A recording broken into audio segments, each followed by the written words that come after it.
Grace VanderWaal returns in the sequel to 2020's Stargirl, and she moves out to California. Let's talk about Hollywood Stargirl.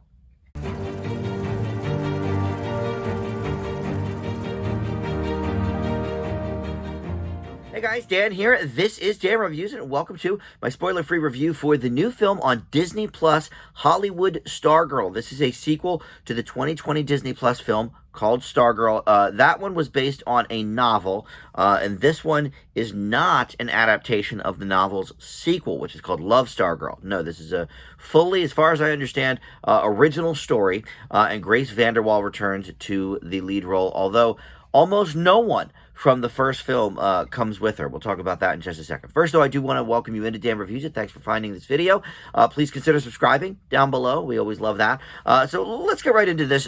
So Judy Greer is Stargirl's mom in this new movie. I'll be honest, I don't remember who played her in the first movie, but it was not Judy Greer. But because her and Stargirl have uprooted to California, specifically Hollywood, everything else has changed. All of her, friends from high school are different now, or they're gone. They're still in Arizona, I guess. And so we meet a whole bunch of new people, and the new cast includes Elijah Richardson as her buddy Evan, Tyrell Jackson Williams as Terrell, who is the brother of the kid that played Everybody Hates Chris on that TV show. Judd Hirsch appears as a former Hollywood producer, and now he's this big curmudgeon. And then Uma Thurman plays this singer from decades ago called Roxanne Martel that never made it big, but always kind of wanted to. And so the story basically follows Stargirl's journey of wanting to become perhaps a professional singer or whatever. Her mom gets a job at a movie studio as like a costume designer, whatever. And Stargirl meets these guys who want to make a movie, and the one guy hears her playing her ukulele and says, "Oh my God, like, we need you for the picture," whatever. All right. So it kind of goes from there. So I honestly really liked the first Stargirl. I gave it a B. I thought it was very cute.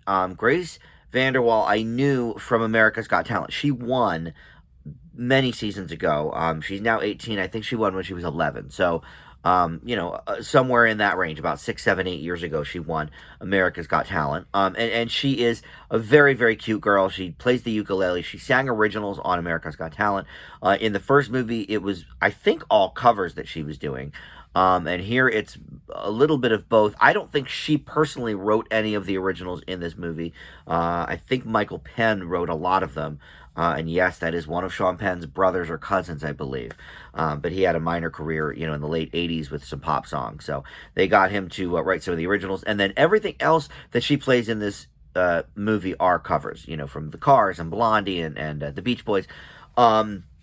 So I think she is a decent actress.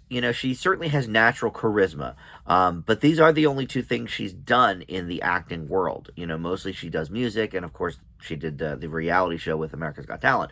But these are the only two movies or TV shows or any acting really that she's done. I thought in the first one she was, cute enough.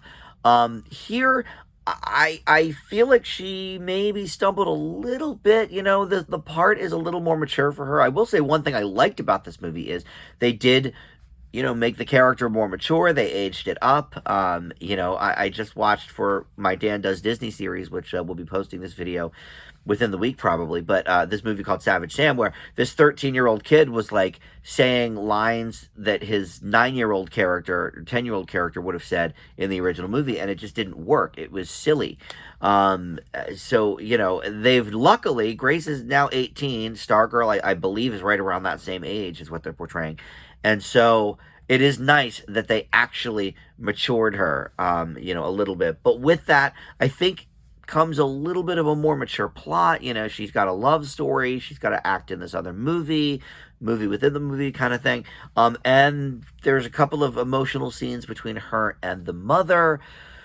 I'm not positive she stuck the landing on all of those. But this movie is a nice picture for the family. Everybody can kind of enjoy this. Disney Plus, gives us a very nice family movie here. So it's all nice, but there's not a ton of stakes. She gets up, for example, this is pretty early on in the movie, but she gets up at this open mic, and, in a normal movie, she would be, doing badly and really messing up and whatever. But she, like, nails it. Everyone loves it. And I'm just like, what world is this? So everything's sort of sugar-coated. Yes, there's a couple of, like, strings where they're trying to, okay, well, let's pull at this and maybe we'll unravel something. It's all very, very safe. I would say is the main sort of word for this movie. This Judd Hirsch character is such a curmudgeon, and oh, I'm done with everybody, and you need to quiet down. Any noise is too much noise. He's the downstairs neighbor, and she wins him over almost instantly, and it's like, who is this person? And that actually, I think, worked well in the first movie because 14, 15 years old, you're in high school. There are certainly people that rise above that, and everyone is kind of drawn to them. They're so popular. But out in the real world, out in Hollywood, California, I don't think that generally happens. So everything is all very cutesy here. So, look, this is definitely a step down a little bit from that first movie. I enjoyed watching it. The music is great. She's got a great singing voice. And Uma Thurman has sort of lately resigned herself to these roles of either, like put upon mothers or here, put upon singers, has-beens kind of thing. Look, I like Uma Thurman. I would love to see her diversify a little bit with her roles in, I don't want to say her older age, but she is, now probably in her late 50s, maybe mid to late 50s. So I would love to see her choose some meatier projects. Maybe they're not being offered to her. I don't know. But, look, she's fine here. It's good to see her, as always. I know she did a drama TV show recently, too. I can't think of what that was. So, all right, she's diversifying a little bit. But in films, I only ever see her sort of in the same type of role.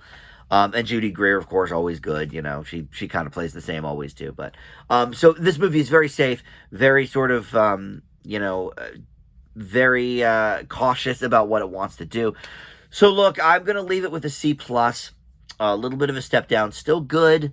But I think the first Stargirl had a little bit more personality, maybe, to it. But yes, Grace VanderWaal, I think if she wants to maybe hone her craft a little bit, take a couple of classes, because I do think she has potential here. But I thought she was better in the first one, to be honest. All right, thanks for watching. We'll see everybody next time. Bye.